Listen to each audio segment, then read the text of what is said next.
Assalamualaikum warahmatullahi wabarakatuh.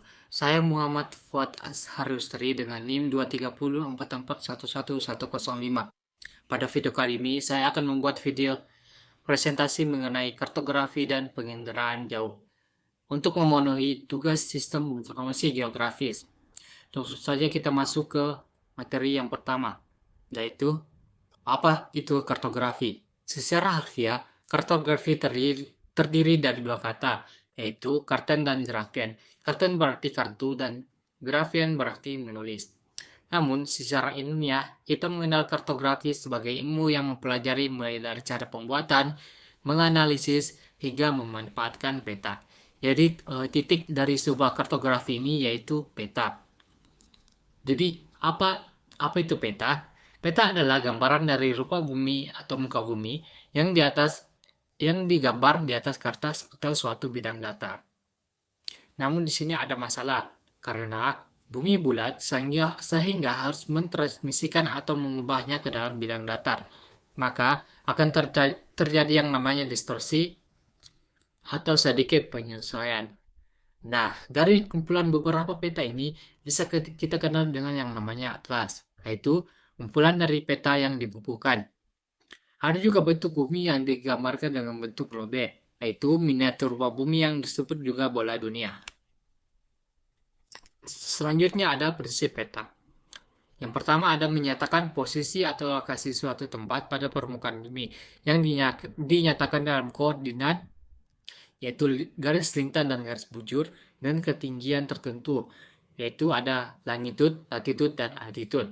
Yang kedua, memperlihatkan pola distribusi dan pola spasial atau pola keruangan dari fenomena alam atau fenomena buatan manusia seperti sungai, danau, jalan raya, rel kereta api, dan sebagainya.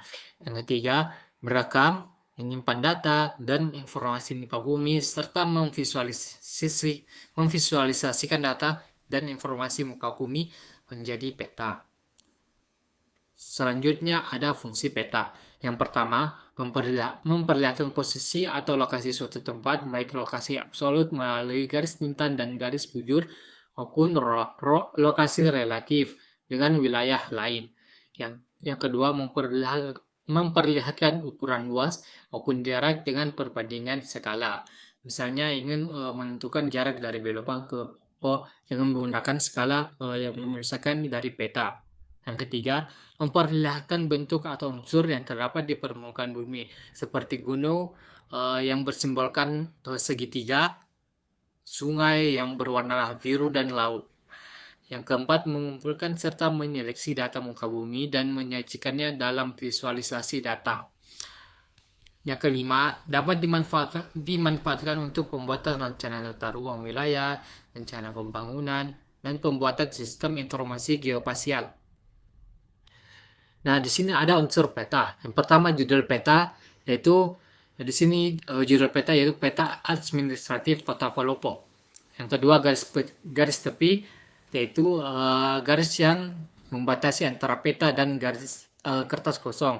Yang ketiga ada garis astronomis, yaitu garis lintang dan garis bujur. Selanjutnya ada inset, yaitu peta kecil yang berada pada peta. Selanjutnya ada skala, yaitu skala perbandingan antara jarak sebenarnya dengan jarak yang ada pada peta. Selanjutnya ada orientasi, yaitu arah mata angin seperti utara, timur, barat, dan selatan. Selanjutnya ada simbol peta seperti sungai, batas kabupaten, batas kecamatan, ibu kota, dan sebagainya. Selanjutnya ada legenda, yaitu penjelasan dari simbol peta. Yang keempat ada sumber peta dan tahun pembuatan peta. Selanjutnya yang terakhir ada lettering dan toponomi untuk sebagai penamaan gunung ataupun sungai.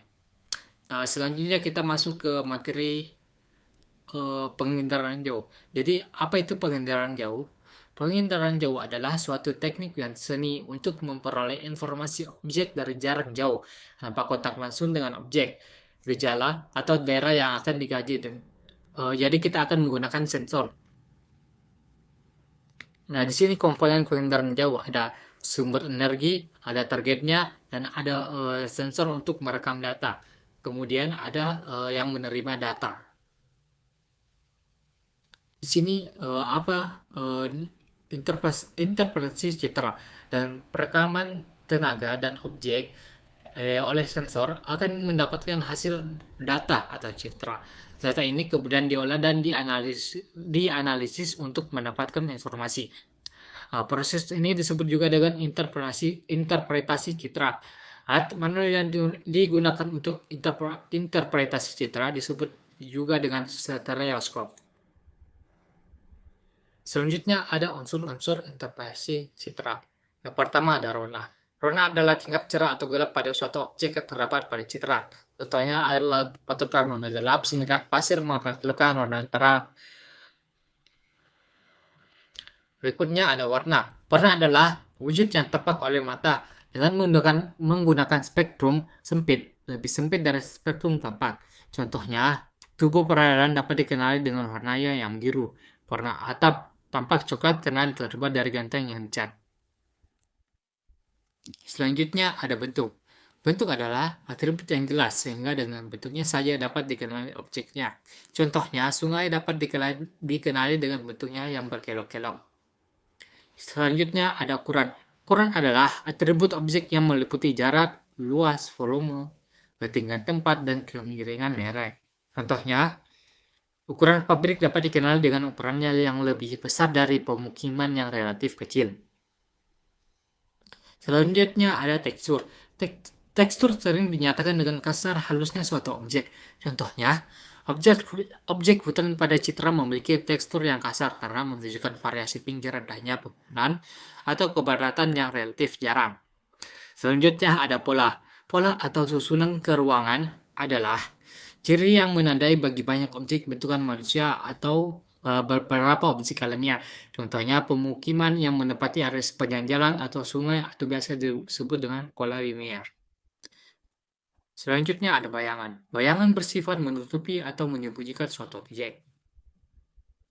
Bayangan merupakan kunci pengenalan yang penting, karena justru dengan bayangan dapat dikenali objek tersebut. Contohnya suatu menara air bak dapat dikenali dengan bayangannya. Selanjutnya ada situs. Situs adalah kedudukan suatu objek dengan objek lain di sekitarnya. Contohnya perkebunan kurma berdasarkan tempat tumbuhnya berada di lingkungan padang pasir. Yang terakhir ada asosiasi. Asosiasi yaitu keterkaitan antara objek satu dengan yang lain. Adanya keterkaitan itu maka terlihatlah suatu objek sering menjadi petunjuk bagi objek yang lain. Contohnya kapal bot yang dapat dikenali karena berasosiasi dengan objek yang berukuran besar yang warnanya relatif homogen, diinterpretasi sebagai tubuh perairan. Itu saja materi saya mengenai kartografi dan penginderaan jauh. Wassalamualaikum warahmatullahi wabarakatuh.